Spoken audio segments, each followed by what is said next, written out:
Hi, I'm Andrea. People say I'm the kind of girl every parent wishes they had. Selfless, responsible, mature.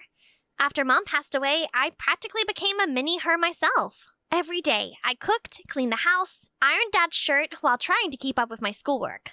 Andrea! It's bedtime! Read a story for Mr. Snuggles and I!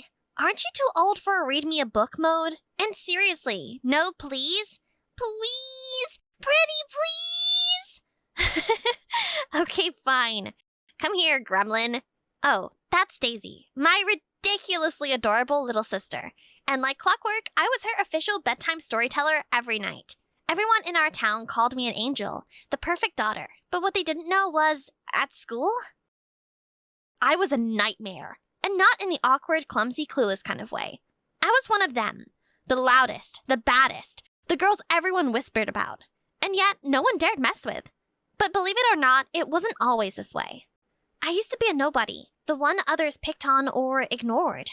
I'd watch popular girls like Taylor and Janelle from afar, wishing I had their confidence, their style, their swag. Until one day, I slipped them a cheat sheet in a math test and got them good grades. I became part of their crew, untouchable, feared. But I quickly realized it wasn't as cool as I thought. I had to laugh at jokes that weren't funny. Pretend it didn't bother me when they tore down a girl's confidence by ridiculing her thrift store shoes, and I was always doing their homework. Pretty much everyone, even the teachers, became targets of their bullying.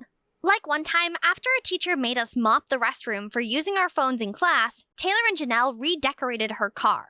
What on earth? She fainted when she saw it. Of course we denied everything. We acted so innocent she ended up apologizing for accusing us in the first place. That was the power of the terrible trio. We ruled the school like it was our personal kingdom. Until junior year. We were just lounging in class like we owned it, when our new teacher entered. We didn't think much of her until she spoke. Hello everyone, I'm Miss Kim, your new teacher. Our new teacher? You look like you should be sitting here as one of us. Is she even old enough to give detention? Miss Kim didn't flinch. It was as if they weren't speaking to her, but she had heard everything. Oh, the terrible trio. I've heard so much about you. Loud, disruptive, and severely lacking in substance. Hold up, did she just call us brainless?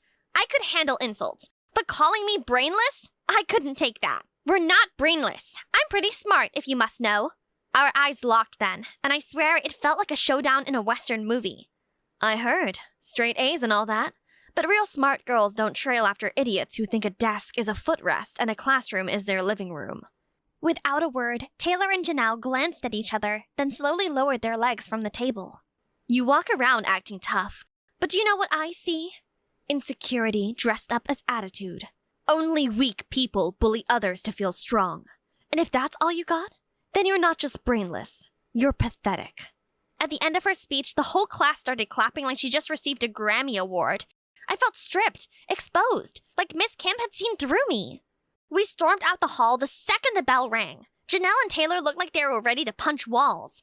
I just wanted to crawl into a bed and forget about the humiliation, but they weren't letting it go. We need a revenge plan. She thinks she's so cool, huh? We'll show her. Let's see how cool she feels when her car tires are flat. Or when her windshield is painted with brainless in red. My mouth went dry when they both turned to me, their eyes gleaming with expectation. You in, Andrea? I hesitated. Miss Kim had this serious don't mess with me energy. But backing out? That meant slipping right back into invisibility. Okay, I'm in. We waited until sunset to sneak back into the lot. Taylor carried a can of spray paint. Janelle had a pocket knife for the tires. I was on the lookout, and my palms were all sweating. Do it fast, she leaves by 6. Before we could really do anything, flashlights hit our faces like spotlights. Hey, what on earth are you girls doing? We froze for a second. Then we ran. But it was too late. He had seen our faces. The next day, we were called in, and the principal gave us 1 week suspension. The moment the principal walked out, Janelle and Taylor looked completely unfazed. Sounds like we just scored a vacation. I tried to act cool too, but inside, I was freaking out. I could already see my dad's disappointed face. As if reading my mind, Miss Kim turned to me. Andrea, isn't there something you want to say? Like what? An apology, maybe. A promise that this won't happen again. If you mean it, I'll go to the principal myself and ask for leniency. I almost gave in, but one look at Taylor and Janelle's glaring faces, the apology got stuck in my throat. There's nothing I have to say. See you after 1 week. Once I said it, Janelle and Taylor grinned in approval, high-fiving me like I just made them proud. Fine then. Suspension it is. I just thought you were better than this, Andrea. For some reason, those words stung more than any punishment ever could. And when Dad got back, it was even worse. Really, Andrea? A suspension? I didn't do anything! We were just standing near the car! Standing near the car with a knife and spray paint? Are those two friends dragging you into this? I know you, and you're smarter than this. I'm not some little kid who gets dragged into something, okay? I can handle myself! Then I stormed off, heart pounding. Why didn't anyone get it? If I cut things off with Janelle and Taylor, I knew exactly what would happen, and I wasn't ready for that. The next morning, Dad's anger at me was like water under a bridge. But then he made an announcement that would change the course of my life forever. Girls, there's someone special I want you to meet. She's coming for dinner at 7 and might stay a few days to get to know you both. So be on your best behavior, okay? Yay! A new mommy! I've always wanted Dad to find love again, to be happy. But this felt sudden. Still, maybe a new mom meant no more playing chef, maid, and babysitter after school. Dad, are you sure? Positive. You will love her. You'll see. He wouldn't tell us her name. No photos either. Said he didn't want to ruin the surprise. As evening approached, Daisy and I got caught up in the excitement anyway. We even decided to bake a welcome cake for her. What if she's, really evil? Like the evil stepmother in Snow White? Then your big sis will turn into a dragon and devour her. Roar! Around 7, I stood at the door with Daisy by my side, smiling as I held the welcome cake in my hands. But when I set my eyes on the woman that was supposed to be my future stepmother, my excitement turned to shock. Even the cake slipped off my hand and smashed into the ground. Miss Kim? Not the cake. We spent hours on that. Hi, Andrea. Hi, Daisy. Is she... Yes, she's the one. And before you ask, no, I didn't meet her at your school. We have actually known each other long before she transferred to your school. Then why didn't you say anything? She's the reason I got suspended. No, she is not. I did ask her to show you some tough love, but I never thought you'd do something bad enough to get suspended. You and your friends brought that on yourselves. So you teamed up with the villain behind my back? Great parenting. Let's just talk over dinner. Never. I'm going to bed. And maybe when I wake up, this will all just be a really bad dream. I didn't know whether to laugh, or scream, or both. But one thing was clear. There was no way I was letting Miss Kim become my stepmom. It was officially Operation Kick Miss Kim Out. So, when she cooked, I switched the salt with sugar. I was hoping Dad would see the kind of terrible cook she was, but... You added sugar to the soup? Sugar? It's very avant-garde. I love it. Dad proceeded to slurp from the bowl like he hadn't eaten for years. Soup sabotage was an epic fail. Next, I added dye to her shampoo. You think you're cool, Miss Kim? Let's make you Smurf level cool. And when she came out with a head wrap the next day, I thought I had finally gotten to her. Honey, what's with the head wrap? Blue's just my vibe now. Call me Aqua Kim. She proudly rocked the hair throughout the weekend because Dad said she looked stunning. My pranks were backfiring, only making him love her more. Time to re-strategize. If I could turn Daisy against her, Dad would have no choice but to end it. So I did something low-key evil. I took Daisy's favorite teddy bear and quietly tucked it into the donation box Miss Kim was packing. That way, when Daisy realized it was gone, I could put on my best concerned face and drop Daisy a little hint. Daisy was a wreck. And, okay, I felt a tiny bit bad. But hey, at least she was mad at Miss Kim. Small wins. Miss Kim took Mr. Snuggles away. He was defenseless. Miss Kim stood there, genuinely confused. I swear, I never seen that bear in my life. Liar! His footprints was all over your room. That's evidence. I was sure that Daisy would be on my side now. But the next day, Miss Kim brought back Mr. Snuggles and held a tea party for Daisy. Just like that, Daisy forgave her. The woman was invincible. But I swore that even if the whole world accepted her, I still wouldn't. Not ever. Then the craziest thing happened. One day, our school arranged for some outing at the beach. While everyone else had fun, my so-called friends had a not-so-brilliant idea. Let's swim here. Are you blind? It says no swimming here. Relax, it's just a sign. You chicken now or what? I'm not chicken. Then prove it, Queen of Cool. Before I could respond, Janelle suddenly stepped behind me with a giggle.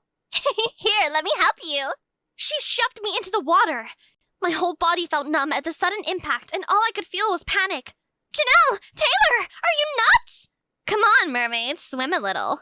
I can't! The current! It's too strong! I was terrified. The water dragged me like I weighed nothing. Even Janelle and Taylor started freaking out. Kick your legs, come on! I tried to, but then... Ow! My leg! A searing pain shot through my leg. I couldn't move. I was sinking fast. Help! The last thing I remember was their screams, and them running away. And then a strong pair of arms wrapped around me. Andrea, stay with me! Everything was a blur. Light, sound, movement. Miss Kim's face suddenly came into view as my eyes began to droop. She looked almost surreal. She hoisted me onto her back and turned toward the surface, kicking hard through the pull of the water.